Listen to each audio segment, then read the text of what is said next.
في شخصيات في الألعاب بنقابلها وبتعدي علينا عادي حتى لو ماتوا، وفي شخصيات تانية متعة بتحفر في الذاكرة وبيسيب أثر بنفتكره كل ما نشوف أي حاجة تخص اللعب. في فيديو النهاردة هنعيش أكتر 10 لحظات حزينة ومؤثرة لموت شخصيات كلنا حبيناها واتعلقنا بيها. وطبعا لازم انبه بالحرق، لو ما لعبتش اي لعبه من الليسته دي روح العبها الاول وتعالى شوف الفيديو. ولو مش فارق معاك فاهلا بيك في قناتك ميكس جيمنج. لو ما اشتركتش لسه في القناه اشترك، ولو ما عملتش لايك اعمل عشان ده فعلا بيساعد.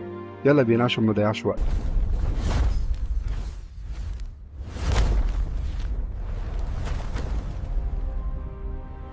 وفي المركز العاشر يا جماعة معانا شخصية أيقونية في عالم الألعاب.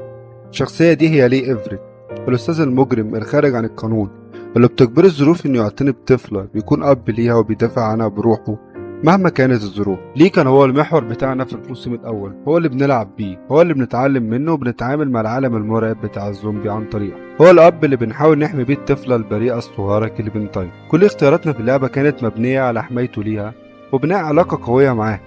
بنشوفه يتغير، يتحول من مجرم هربان لشخص مستعد يضحي بكل حاجة عشان البنت دي تعيش، لحد ما بيجي المشهد المؤلم ده، اللحظة اللي بيصدم فيها اللاعب لما ليه بيتأذي وبنكتشف انه اتعض. وهنا بيبدأ العد التنازلي لحياة شخصية كلنا اتعلقنا بيها بشكل مش طبيعي. بنعمل المستحيل عشان نلاقي له علاج وبنتشعلق في أي أمل، بس عارف في قرارة نفسك إنها النهاية. وفي النهاية لما بنوصل للمشهد الأخير مع كليمنتاين، هنا بقى اللعبة بتخليك تاخد القرار الصعب.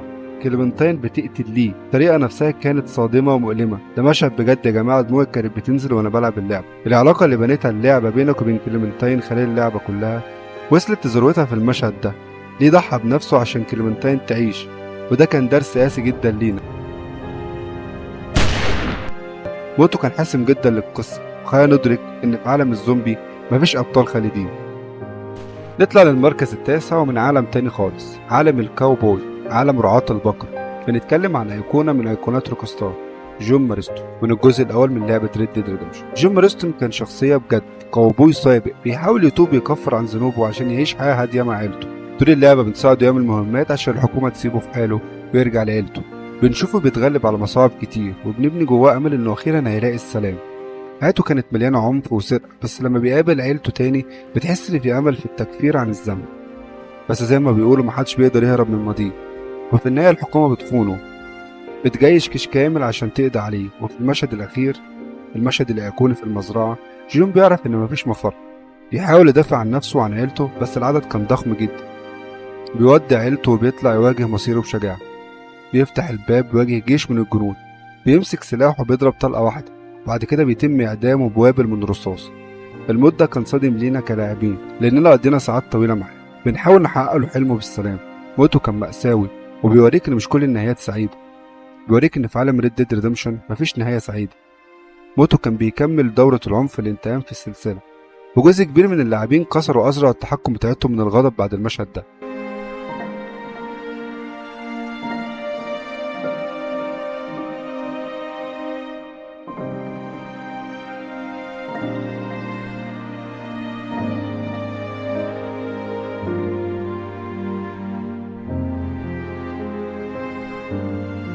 نطلع للمركز الثامن ومن عالم الأبطال الخارقين، أو بالأحرى الأشرار الخارقين.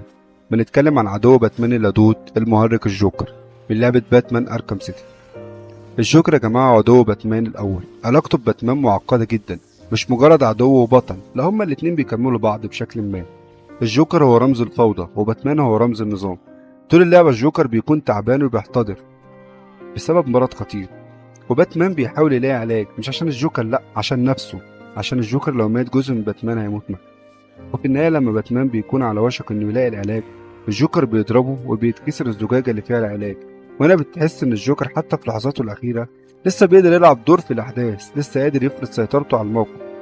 بيجي المشهد الأخير والجوكر بيموت بين إيدين باتمان. المشهد ده كان صادم لأسباب كتير جدا. أولا دي شخصية أيقونية، ثانيا عمرنا ما تخيلنا إن الجوكر ممكن يموت بالشكل ده. موته كان مأساوي بس في نفس الوقت بيوريك قد إيه هو فعلا مجنون ومستعد يعمل أي حاجة حتى لو هيموت عشان يكسب في اللعبة بتاعته مع باتمان. ده غير إن موته كان بيفتح الباب لقصص تانية في ألعاب باتمان اللي بعد كده. حسيت وقتها إن جزء من متعة مطاردة الأشرار خلاص انتهى، مين هيملى الفراغ ده بعد موت الجوكر.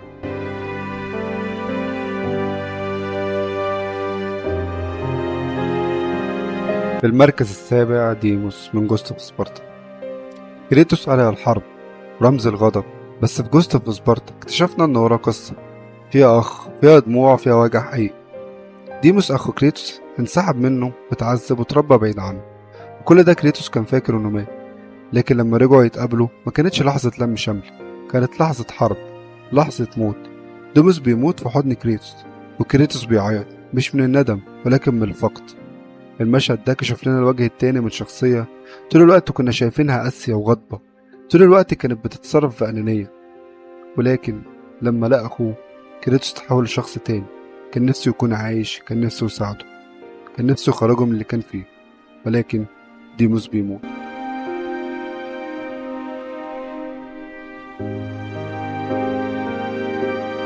وبيجي في المركز السادس فيزامير من ذا ويتشر 3. فيزامير هو الراجل اللي ربى جيرالت، هو اللي علمه واحتواه، وكان بالنسبة له زي الأب. في المعركة اللي حصلت في كير مورين كل حاجة كانت بتنهار، والوحوش جاية من كل اتجاه، وسيري كانت في خطر حقيقي. لكن فيزامير كان بيبقى قاتل زي الأسد، مفكرش لحظة، ما خافش وما انسحبش، وقف قدام الشر وقال لأ. لكن الشر كان أقوى ومات. بس اللي وجعنا مش بس موته، إنه مات وحيد في قلعة عمرها ما كانت بيتدافع غير بوجوده. بعد موته جيرالت سكت، واللاعب سكت، واللعبة كلها سكتت. ودي كانت من اللحظات اللي بيبقى فيها الحزن مش في الكلام لكن في الصمت.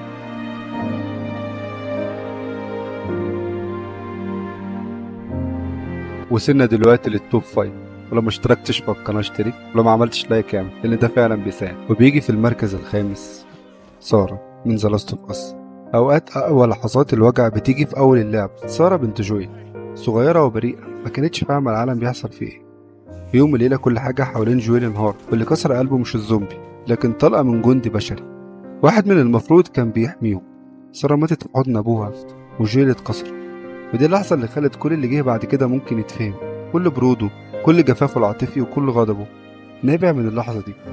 موت سارة كان نهاية البراءة، مش بس البنت لكن العالم كامل.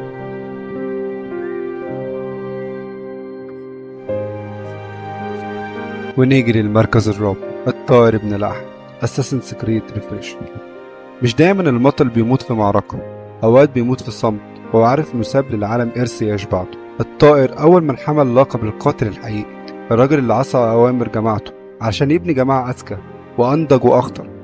مرت عليه سنين، خسر فيها أصحابه وابنه ومراته كل حاجة، وفي النهاية داخل غرفة المعرفة، قفل الباب وراه وقعد، وخرج نفس طويل وسكت، ومات بعدها وقاعد على الكرسي، راسه مرفوعة وفي ايده تفاحة عدن، رمز الحقيقة والقوة والخطر. ومع الزمن جسمه بقى عظم، لكن إرثه اتحول لأساس لكل اللي جه بعده. ولما إيدزيو شافه قال كلمته الشهيرة: لا حكمة، لا كتب، فقط أنت الطائر ابن الأحد.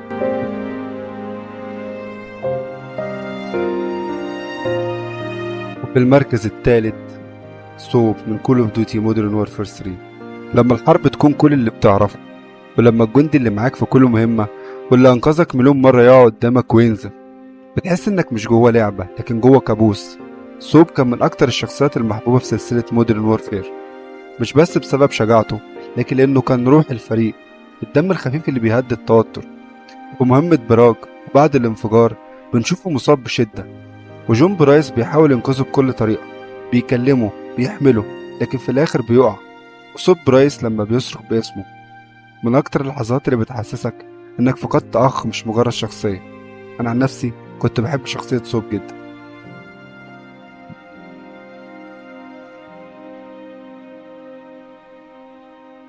في المركز التاني جول ميرا.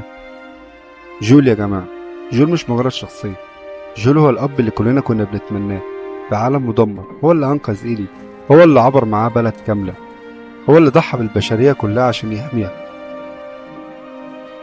علاقته بإيلي كانت هي قلب اللعبة الأولى، الحب الأبوي والتضحية والحماية. في الجزء التاني اللعبة بتكسر القواعد كلها. في أول ساعة من اللعبة بيتم قتل جول بكل بجاحة، مش بس بيتقتل، لأ بيتم قتله بطريقة بشعة قدام عينينا وقدام عين إيلي. المشهد ده كان صدمة مش طبيعية.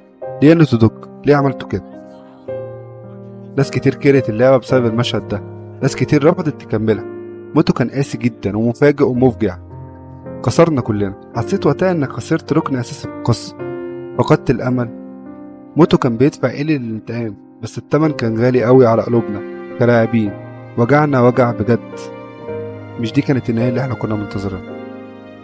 مش دي كانت النهاية اللي احنا كنا منتظرينها لشخصية أسطورية زي جول.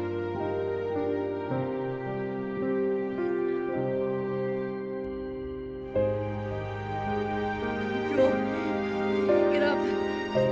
Joel, fucking get up. ودلوقتي في المركز الأول، وحقيقي دي أحزن شخصية هنتكلم عنها في الفيديو كله. نرجع تاني لعالم ريد ديد ريدمشن، بس المرة دي بنتكلم عن بطل الجزء التاني، الأيقونة الفارس النبيل أرثر مورجان. أرثر مورجان ما كانش شخصية اتعلقنا بيها، يمكن أكتر من جون مارستون بشوية. أرثر كان الراجل اليمين لزعيم العصابة داتش، ويخلص ليه لأبعد الحدود. طول اللعبة بنشوفه بيتحول، بيبدأ كخارج عن القانون قاسي، لكن بعدين بنكتشف إنه مصاب بالصلب، وبتبدأ رحلتنا في التكفير عن الذنوب. بيبدأ يعمل الخير ويساعد الناس، بيحاول يعوض عن كل الأذى اللي سببه في حياته. اللعبة بتوريك تدهور صحته بوضوح، بتشوفه بيسعى وبيضعف، وموته بيكون حتمي. لكن مش ده اللي بيوجع هو تضحيته في النهاية. في المشهد الأخير بعد ما بيكون عمل كل اللي يقدر عليه عشان يحمي عيلة مارستون، بيواجه مايكل الخاين اللي بيشتغل ضدهم، وتقوم بينه وبين مايكل معركة شرسة بتنتهي بمشهد مؤثر جدا. أرثر بيموت على إيد مايكل وهو بيبص للشمس وقت الغروب. موته كان كسر قلبنا بجد، لأننا قضينا معاه مئات الساعات. بنشوفه بيتغير، بيتحول من مجرم لشخص نبيل، بيحاول يعمل الخير في لحظاته الأخيرة. موته كان رمز للتضحية، للتكفير عن الذنب، ولنهاية حقبة رعاة البقر. أرثر مورجان ساب بصمة مش هتتنسي في تاريخ الألعاب. مش بس مات، ده مات بكرامته بعد ما أنقذ اللي يقدر ينقذه.